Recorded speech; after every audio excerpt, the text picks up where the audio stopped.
Do houses really need to breathe? I know a lot of the new thing going around is houses don't need to breathe. That's a myth, and let's spray foam our houses.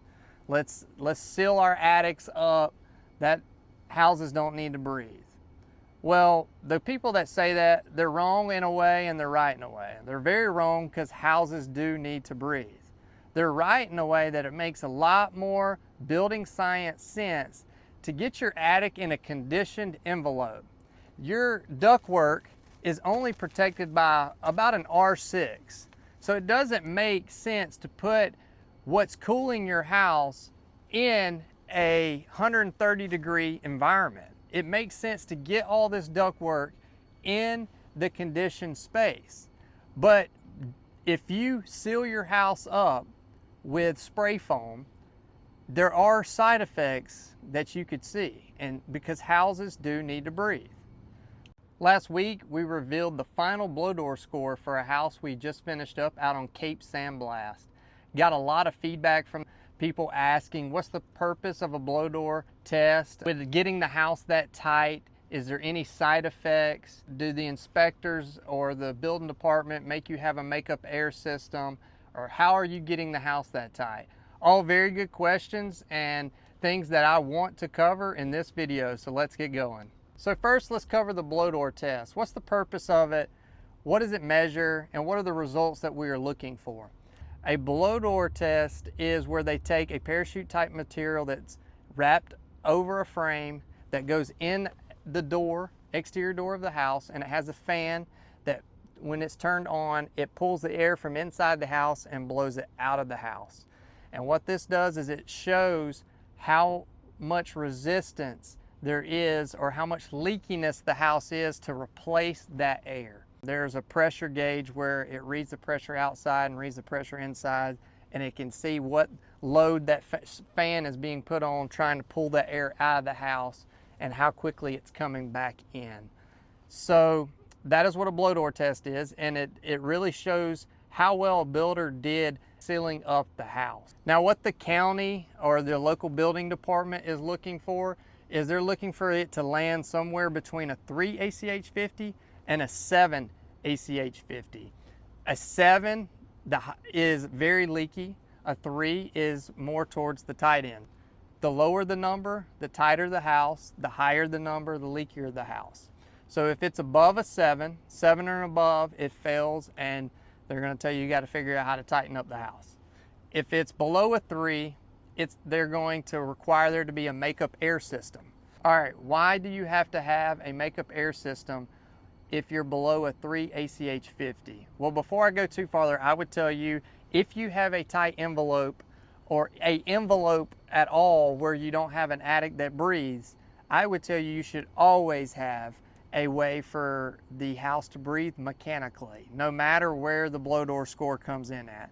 But the reason why they require you to have a mechanical air makeup system is because your house is so tight, and when it goes into a negative pressure, what that means, a negative pressure is when you dry clothes, you're taking air from inside the house and you're blowing it out. When you turn on a bathroom fan, you're taking air from inside the house and you're blowing it out. When you turn on your hood vent to cook, you're taking air from inside the house and you're blowing it out.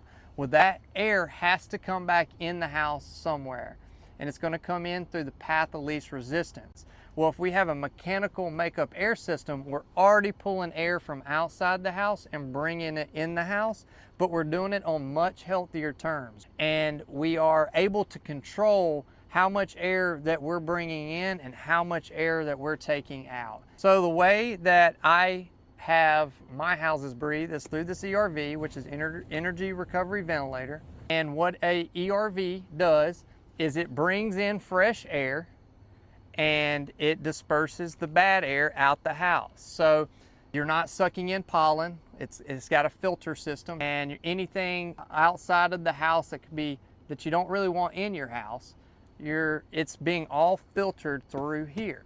Okay, a little bit more about the ERV. So the ERV has 4 ports, one port bringing air from the outside of the house that also has a pre-filter that we install to pre-filter any air, so you're not having to clean and replace the filters in this ERV so often. And you have a port where the air is leaving the house. So before we talk about the other two ports, I want to make a point that the ERV, the air crosses each other without ever touching. So it doesn't contaminate the air, but it does help dehumidify the air that's coming in a little bit to cross paths with the air that's leaving. But it's not a great dehumidifier, and that's why we pair it with a dehumidifier as well. So the dehumidifier is going to really pick up the load when our AC is not getting a lot of calling. Maybe in spring or in the fall when the AC is not running as much, the dehumidifier is going to pick up and dehumidify that air for us. So the ERV also has two more ports, and the other two ports have to do with the interior. So we got to pull air from inside the house somewhere. We choose to do that from our bathrooms because that's where we create the most humidity. And so that allows us to replace our bathroom fans. So we're pulling the air out of our bathrooms, and when we supply air back into the house, we just put it on the supply side of our AC and let it disperse throughout the house. Now I want to talk about air sealing. Why is it not a good idea to use spray foam as your primary source of air sealing? Well, the main and the most obvious reason is that spray foam is on the inside of the house. So by the time any moisture gets to it, it's already gotten inside the house. We want to seal the house from the outside first. Also, open cell spray foam is like a sponge. You do not want to use a sponge-like material for sealing your house up, especially in areas where rain is going to be running down and you're trying to fill in gaps where water could get in. Okay, another important detail that I want to point out is it is important to get air circulation in your attic. Now we have encapsulated our attic, we want to treat it like the rest of the heated and cooled space in the house. So in this application, we have our AC kind of centered in the middle of the house. So we have an air supply on the back side and an air supply on the front side, and there's a return grill right here at the return. So what that does is it gives us enough air supply and circulation of air that we can help dehumidify this air in the attic just like we want to in the rest of the square footage. The response that I get when I tell people that it's important to get air circulating in your attic and kind of treat it like heated and cooled space throughout the rest of the house is, wait, that don't make sense. Now we're wasting money cooling square footage that we don't ever live in. That's not really the case. And let me give you an example for that. Nobody has ever got in a Suburban and said, man, it must be really hard to keep this Suburban cool because it's so much bigger than my Toyota Prius. Nobody's ever done that. As long as the doors are closed and the windows are closed and air's not coming in, nobody's going to care if it's a Suburban versus a Camry. It's not about the size, it's about where you're losing air.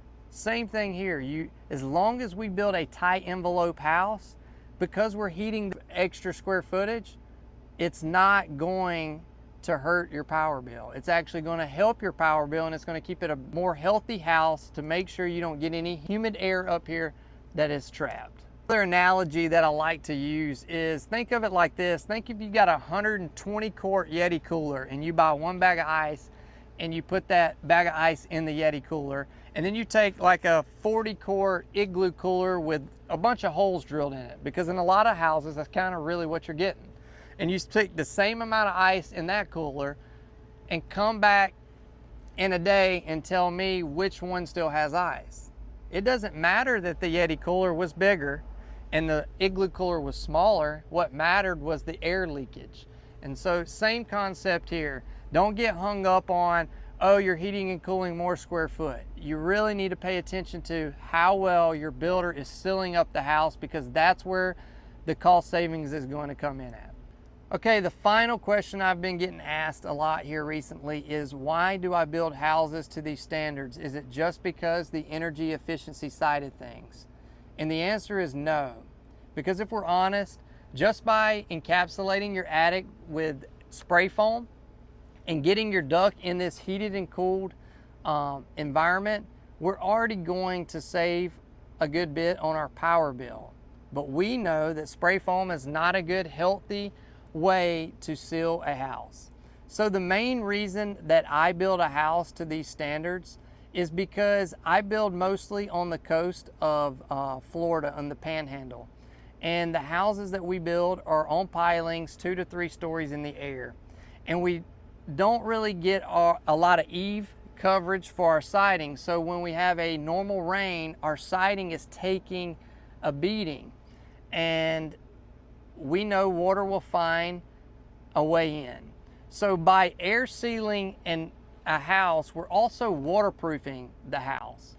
And it's essential, especially on these tall houses, to make sure you get the waterproof and air sealing details right, because water will find a way in. And that's the main reason that I build a house to these standards, is because I'm 100% waterproofing my houses. After giving you all that info, you might can now see why I was so excited. The house we just finished on Cape San Blas, that the blow door score came in at a 0.38.